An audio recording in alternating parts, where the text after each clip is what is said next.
বর্ষা কি আবার সত্যি সত্যি বিদায় নিল জানি না। কালকে রাত্রির থেকেই বেশ ভালো ঠান্ডা পড়ে গেছে আমাদের গ্রামের দিকে। যেহেতু আমরা গ্রামে থাকি তাই ঠান্ডাটা অনুভব করতে পারছি, কিন্তু শহরের দিকে যারা আছে তারা এখনও কিন্তু কন্টিনিউ এসি ফ্যান চালাচ্ছে। যাই হোক, সকালবেলা স্নান সেরে পুজো সেরে রান্নাঘরে চলে আসতে হয়, কারণ 9টার মধ্যে টিফিন প্যাক করতে হয় আমার। তো মেয়েদের একটাই ধর্ম, রান্না সকালবেলায়। তো শীতের সবজির মধ্যে কিন্তু আমি ছিম পেয়ে গেছিলাম, আর সজনে ডাঁটা তো এখন সব সময় পাওয়া যায়।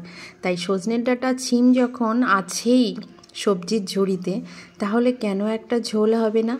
তাই আজকে রাঁধুনি ফোড়ন দিয়ে আলু ছিম বেগুন দিয়ে আমি একটা ঝোল করে নিই। এদিকে ভাত হচ্ছে আর ওদিকে আমার সবজি রান্না হচ্ছে।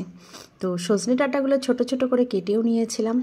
যাই হোক, এবার কিন্তু সবজিটাকে ভালো করে ভেজে নিতে হবে। আজকে মঙ্গলবার, নিরামিষ আমিষ দুটোই আছে। তো আমার এক সাবস্ক্রাইবার বলেছিল যে সুস্মিতা দি, তুমি যেগুলো রান্না করো তুমি সেগুলোই ভিডিও করে ছাড়বে, আমরাও দেখতে চাই। তুমি এত ভালো ভালো রান্নার কথা বলো আমাদেরকে, তো সেইগুলোই বলবে। তা আমি বললাম আমি খুব সাধারণ সাদামাটা রান্না করি, তোমাদের কিন্তু ওটা পছন্দ হবে না। বলে না, তুমি যেটা প্রতিদিন খাও, যেভাবে খাওয়া দাওয়া করো সেগুলোই করবে। এদিকে দেখো, কুকারে আমি একটু মুগ ডাল সেদ্ধ করে নিয়েছিলাম।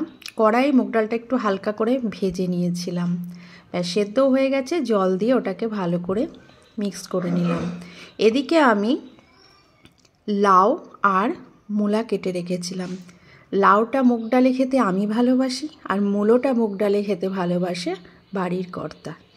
তো যাই হোক, তার পছন্দও তো আমাকে রাখতে হবে না, তাই আমি দুজনার পছন্দই ওই একই ডালে করে ফেলেছি।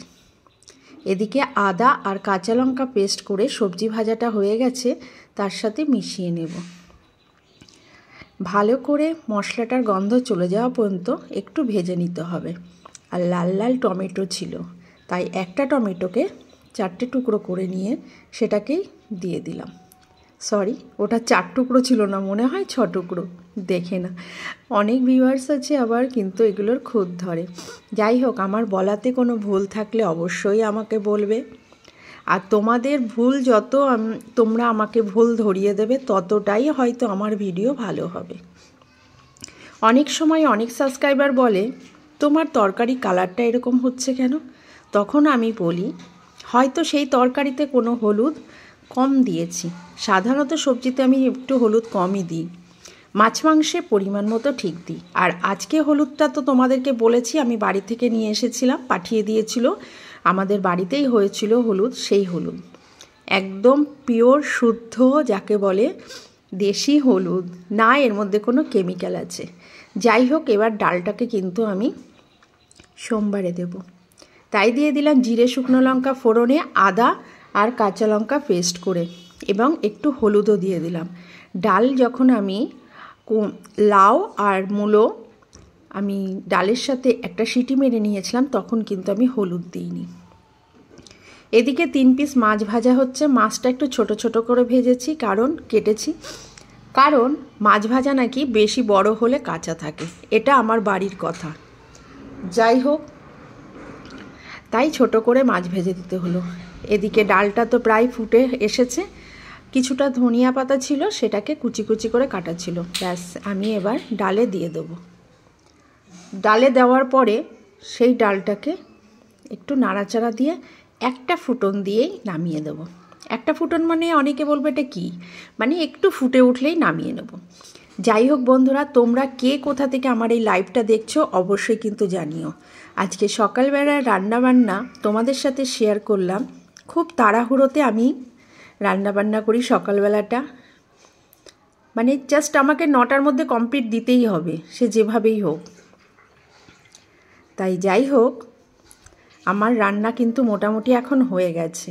মাছ ভাজা দিয়ে, ডাল দিয়ে, আর ওই যে সবজির ঝোল করেছি সেই সবজির ঝোলটা দিয়ে টিফিন প্যাক হবে।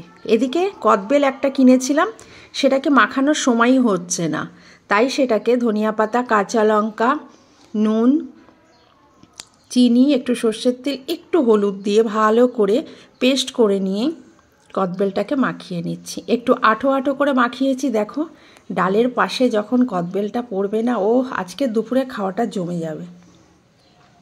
তোমাদের কাদের কাদের কদবেল খেতে ভালো লাগে অবশ্যই কিন্তু কমেন্ট করে জানিও।